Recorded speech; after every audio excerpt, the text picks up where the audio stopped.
Welcome back, everyone. Let's go and compare the iPhone 7 against the iPhone 6s in 2022 and see which specific iPhone you should go and buy. Now, funny enough, you may not even be able to tell which one is which. If you go and flip them over to the back, the iPhone 7's here, the 6s is here. Now, here's the thing, I've been talking a ton about both these iPhones, and it's very interesting because I'm only going to talk a lot more about them this year because the 6s has the potential of probably not being supported anymore, and I'll get into more of that in the software section, but build quality wise, they're almost the same exact thing. They both have 4.7-inch IPS panels on the front, they both have home buttons and everything, front-facing cameras, all that good stuff. The main difference on the front, maybe besides the brightness, I heard a couple things, but it's not that big of a deal, is that the home button on the iPhone 6s actually clicks in and it's an actual button. On the iPhone 7, it's actually a vibration motor. So it doesn't even click in, it's just a vibration motor. It still feels like it clicks, but it's a vibration motor. Now another big thing is on the bottom of the iPhone 7, we only have the lightning port right here. On the bottom of the iPhone 6, we have the lightning port and the headphone jack, so we do have both of those things here, which is really cool. In terms of thinness and thickness between them, they are almost the same exact thing as well, and you can see I have the same exact color scheme between them too. And the antenna bands are in the same spot, volume buttons, everything between them, but you can see the volume buttons are a little bit different. I just realized I've never noticed that before. And on the back, you can see pretty much the same exact thing, but we do have the lines going through on the iPhone 6s, where we had the lines going across and around on the iPhone 7. So there's a lot of little design things that Apple did to make them look a little bit different, and it's actually kind of satisfying to see. I mean, this line thing is really crazy, and even if you look at the lines where they start and end, you can see that the lines, literally Apple just removed this line on the back, and I wonder if you could scratch it off. I know they're antenna bands, but pretty much that covers it up on the outside. No wireless charging. The iPhone 6s had no IP certification, but the iPhone 7 actually did end up getting IP certification, which was really cool. Single camera setups on the back and everything. In terms of the outside, that pretty much covers it up. Now, in terms of the longevity between them, this is the biggest difference. So with the iPhone 6s, this device is a legendary phone in my opinion. This phone lasted for so long, it's not even funny. This device just kept getting updates and updates, and I'm still a humongous fan of this device. The only disadvantage, and really the main reason why I wouldn't really recommend picking up this phone anymore, is that this device is probably not going to be getting the next couple versions of software, aka it's probably not going to be getting iOS 16. So because of that, it doesn't really make too much sense to buy this phone anymore. Now, if you're somebody who still owns an iPhone 6s, then I think by all means keep it. It's probably not that big of a deal, but you would be in such a better position if you just go ahead and buy something like an iPhone 7 at the bare minimum. The iPhone 6s is not really going to be supported, but the iPhone 7 is still going to be supported. So that's a massive thing to keep in mind. If you're getting a phone between these, it may make more sense to go and buy something like the iPhone 7 at the bare minimum, and that's why I would recommend buying this phone over that phone, is because the iPhone 7 is probably going to be getting iOS 16, maybe even iOS 17, we don't know for sure, but you're going to be in a better situation if you buy the iPhone 7 than buy the iPhone 6s in my opinion. So in terms of that covers it up there. Now let's go and do a speed comparison between both these devices. The iPhone 6s had that Apple A9 chip inside of it with 2GB of RAM, where the iPhone 7 has that Apple A10 Fusion chip inside of it with 2GB of RAM as well. So let's go and see which one is the faster one between both of these. Okay, there we go. Hopefully you guys can see it. I hope it's not too kind of washed out. I'm going to raise the brightness up a little bit. Hopefully that's a little bit better. iPhone 6s is here. iPhone 7 is here. Let's get into it. Phone calls 3, 2, 1. And definitely a little bit of a difference. The iPhone 7 was faster. Let's get into music. 3, 2, 1. And again, the iPhone 7 slightly faster there. They both kind of loaded that panel at the same time. Let's go and see which one loads up finally.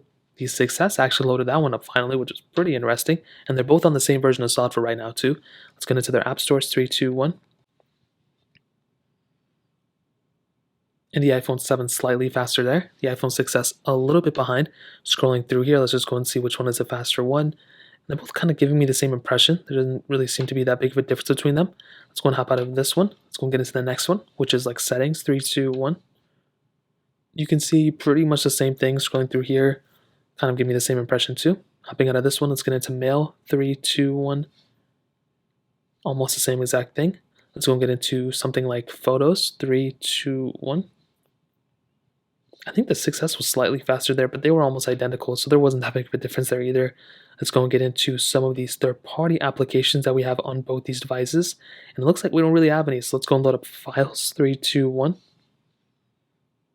And the 7 was slightly faster there. Hopping out of this one, let's go and get into this tips application. 3, 2, 1. And surprisingly, the iPhone 6s actually kind of loaded that one up faster.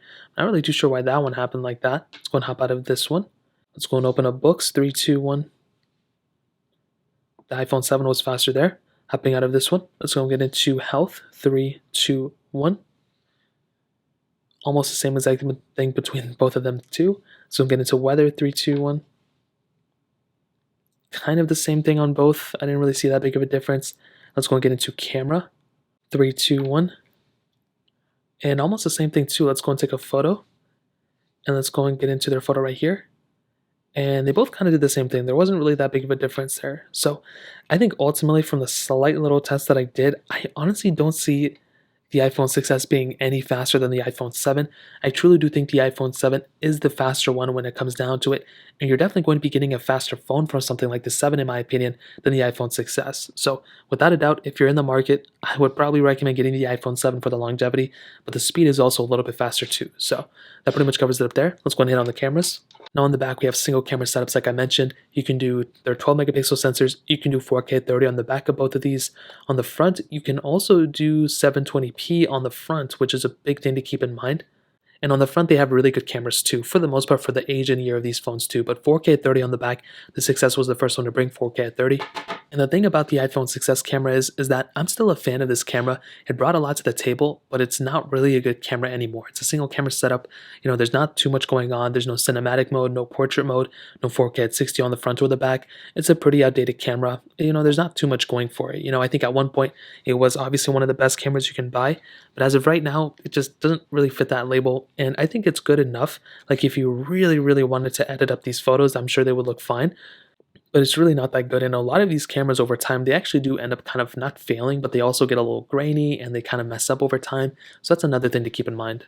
Now with something like the iPhone 7, I think it's kind of in the same suit. I mean, it's not really like a crazy big difference, to be honest. They're both kind of the same thing. Although this one was rumored to be a little bit better here and there, you're definitely getting a much better camera setup on something like the iPhone 7 probably, but there really isn't even that big of a difference when it comes down to it. So in terms of the comparison there, I'd probably say the 7 is better, but there's really not that big of a difference to be honest. So in terms of the camera, that covers it up.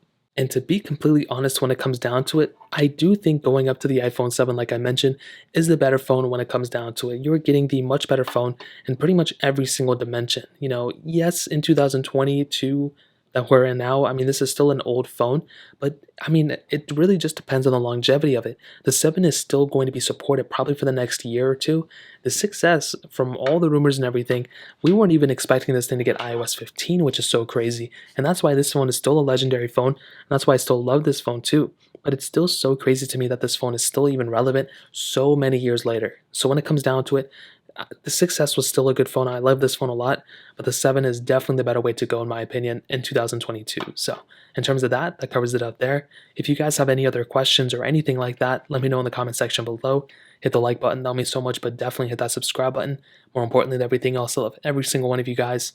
Hopefully I'll catch you guys in the next video. Peace out till then.